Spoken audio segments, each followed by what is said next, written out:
Okay, so I promised some kind of video to discuss sort of the wokeness. I've got no visuals for it, and I didn't want to do a lamp video, although it should be, but it takes forever for me to upload the videos from my phone, so I'm going to shoot it from here. But here's the Pineys. Book 6 is out. I just thought I'd show you the cover again. I love the cover of this. It's so badass. Undead pirates walking around New Jersey. So yeah, I'm going to try to wrap my brain around this, right? So a lot of people have been talking about the culture wars. And a lot of people today have talked about Donald Glover. And he's, I don't have a picture of him, but he's come out in a big way, or a partial way, against cancel culture. I probably should have done a Hollywoke hot take on it, but he's come out against cancel culture. He's questioning it, I should say. He's not really super against it, but now he's questioning it. Same thing with like Chappelle and Rogan, but this is sort of a big win for the anti-woke crowd that he's coming out and complaining, because Glover was really in the woke camp most of this time. Not totally. I wouldn't say he was like a Trump derangement guy, although he didn't like Trump, clearly.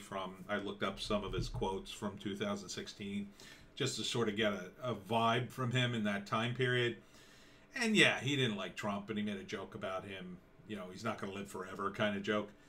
But it wasn't this screeching craziness that you get from radical leftists. So I wouldn't classify him as a radical leftist. I would put him in the same camp as about Dave Chappelle, right? He probably is a very liberal-minded guy, probably not super into politics, but enough that he would consider himself like a liberal, a Democrat or whatever. Excuse me. So, but now he's realizing, you know, this cancel culture is hurting creativity, right? It's hurting projects. And so what he said in his tweets is that, let's see if we can pull some of them up. Jeremy from The Quartering had them pulled up earlier. Probably should have pulled them up, but Donald Glover. There he is. Oh, wow, he's got a bunch of accounts. Yeah, I think this is him. This is him, right? Yeah, he's a checkmark guy. Ooh, excuse me. So we're getting boring stuff and not even experimental mistakes because people are afraid of getting canceled. Yeah, absolutely. That's kind of the whole point of cancel culture. It wasn't to actually make things better. It was to cancel people and then make others afraid, so that the people doing the canceling can then stride in. You know, oh, the music is all terrible and misogynist and homophobic and transphobic, and then all those guys go away and it's like, oh, here's my music. That's what it's really about. But yeah, and part of the problem is the narratives. The narratives coming out of creative people, it's not that they're not trying to be creative. It's that they don't understand why the same old stuff isn't working anymore. Part of it is most of the people who would have gone in the opposite direction can't get ahead. They're being canceled even before they get in. Remember the guy on SNL? He made some sort of joke and he got called out for it. He wasn't woke, basically. And now he's, you know, he basically got canceled from Saturday Night Live. Like, that would have been a guy. That would have been a guy to protect, because he was new. He was on the edge. Now, you know, the woke watching this are going to go, oh, he was a transphobe, he was evil, oh, he's a bad guy from Germany. No. He's just a comedian. Dude, comedians say edgy things, or at least they're supposed to. Lenny Bruce. Now, that's a name. Many of you will go, who? Lenny Bruce was a pioneer in his day, before Richard Pryor, George Carlin, for a lot of stand-up guys. Lenny Bruce went on stage and he said things that made people go, oh my effing God. And stand-up comics know exactly who I'm talking about. He is the patron saint of stand-up comedians. And Lenny, he'd get up on stage and talk about, he was a white Jewish comedian, and this is important for context.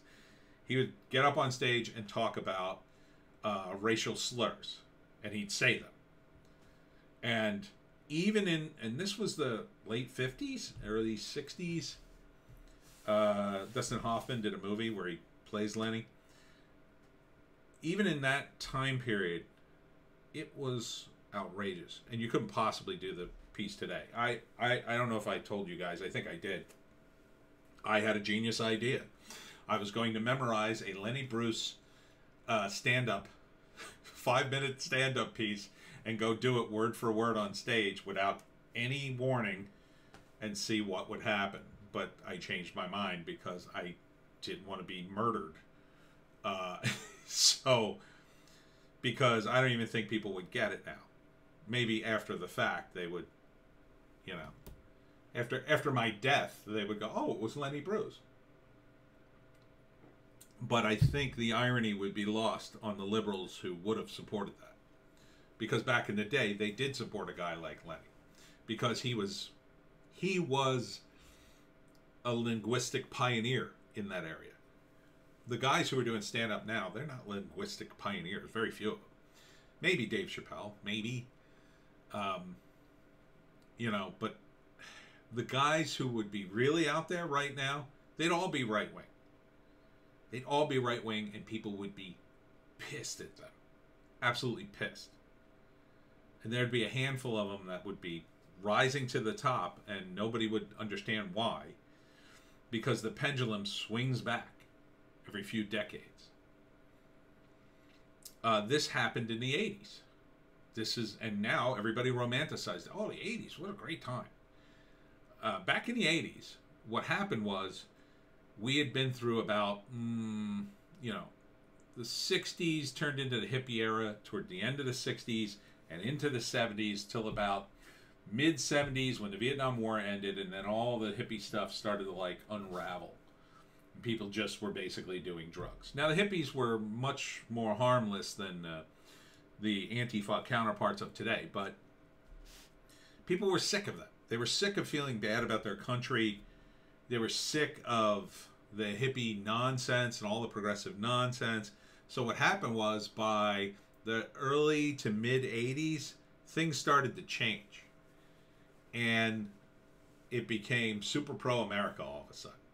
Suddenly you had, you know, after a long, long list of movies about the Vietnam War, especially in the 80s, about how awful it was and terrible and how everybody in the military is a murderous a-hole and, you know, how fighting communism was just so pointless and stupid and everything so pointless and stupid.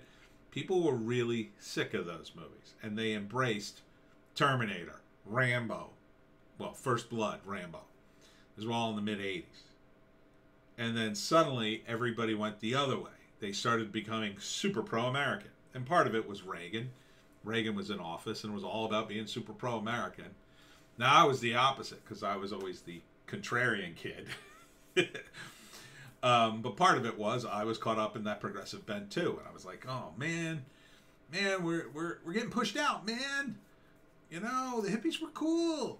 Why are you guys being so super American all of a sudden? I didn't really understand it. But it was a reaction to that time. And now we're in... And then it bounced back, right? The 90s were kind of...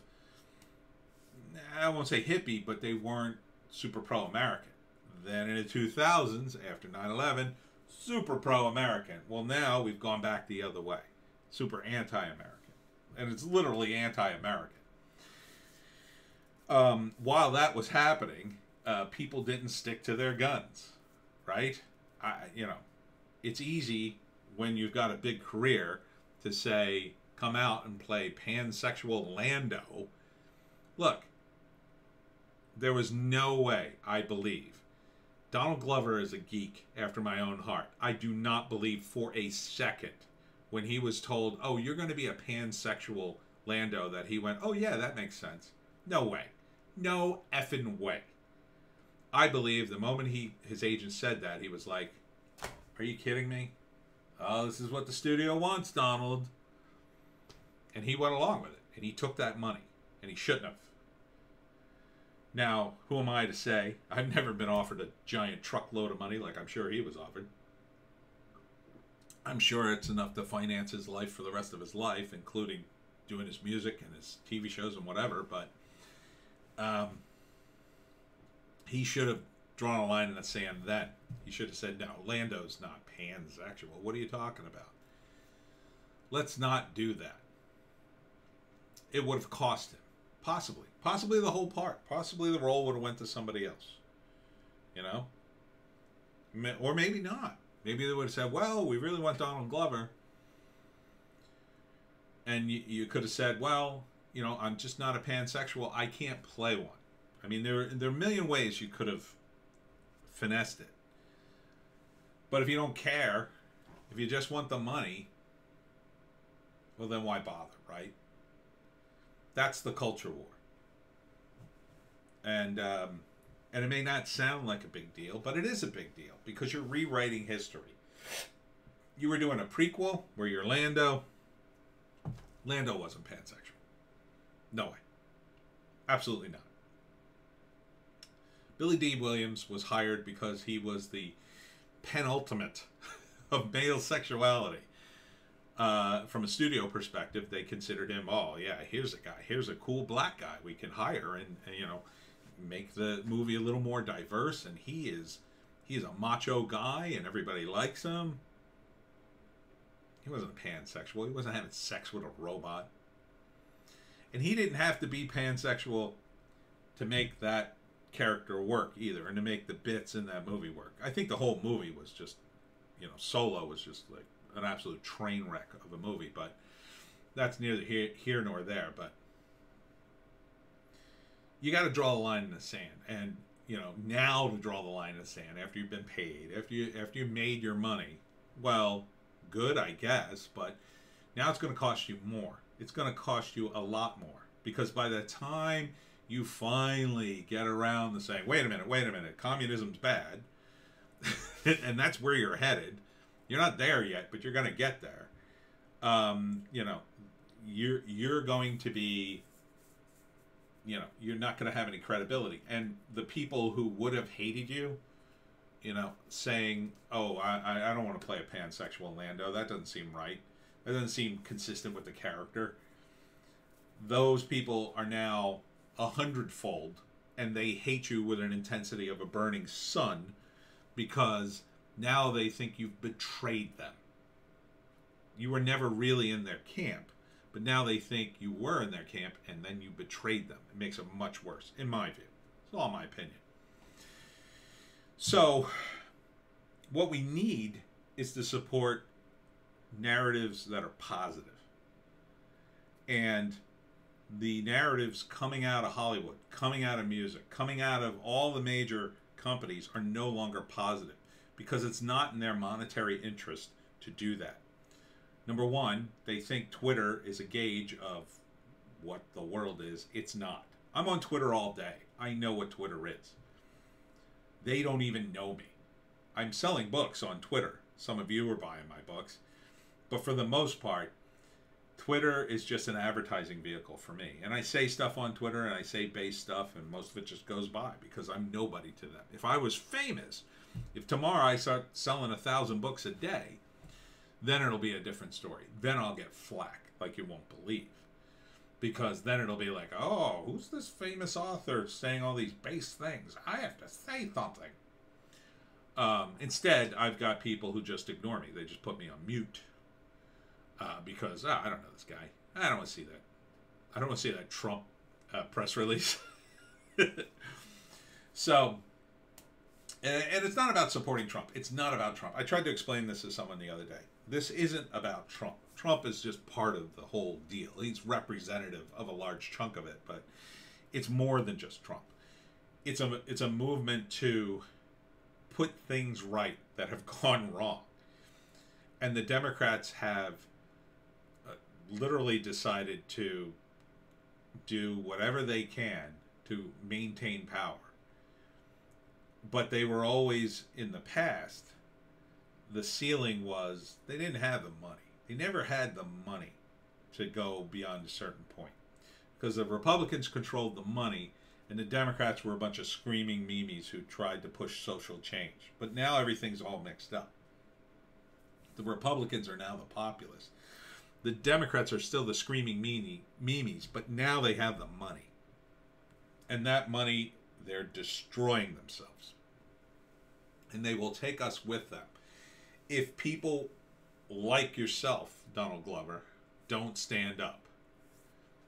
And it's great that you're sort of mildly chastising cancel culture, but we need you to do more. You, Dave Chappelle, Joe Rogan, it's not enough just to say, well, I don't think this is good. You need to, you have the exposure. You have the fans.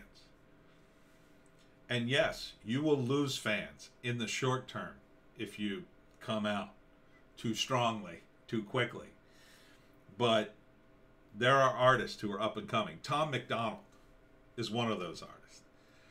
I don't particularly like his music, but I appreciate it because he's doing topics that speak to me. And that's, that's good.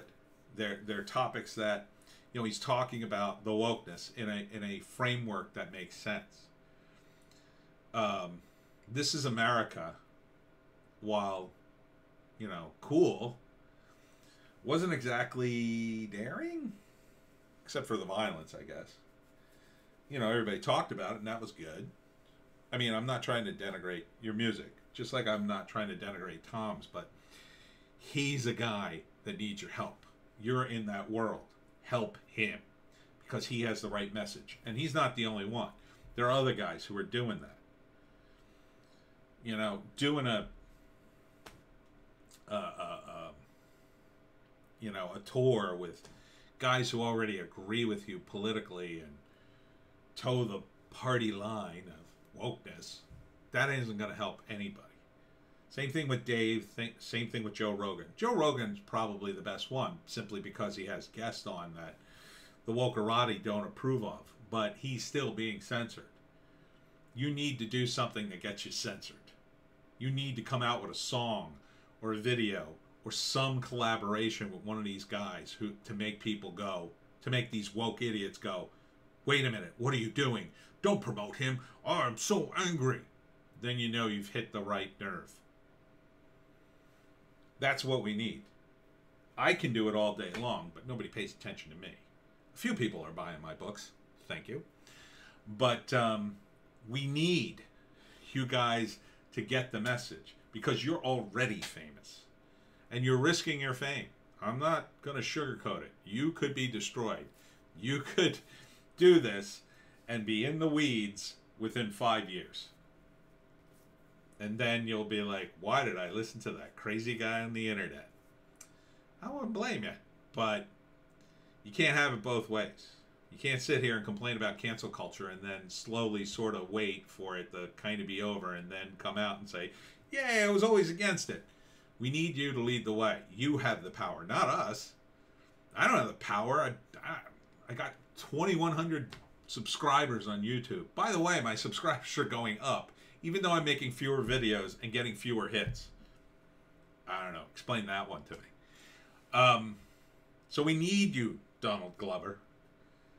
And you're just the right guy to do it, because you are extremely talented, extremely charismatic, and people like you. And if you come out and say something nuanced and sensible, even though your agents and your PR guys are going to go ballistic and go, Donald, what the hell are you doing, man? You're throwing it all away. You're taking a risk. And I'm not sugarcoating it. You're taking a risk, but we need you to do that.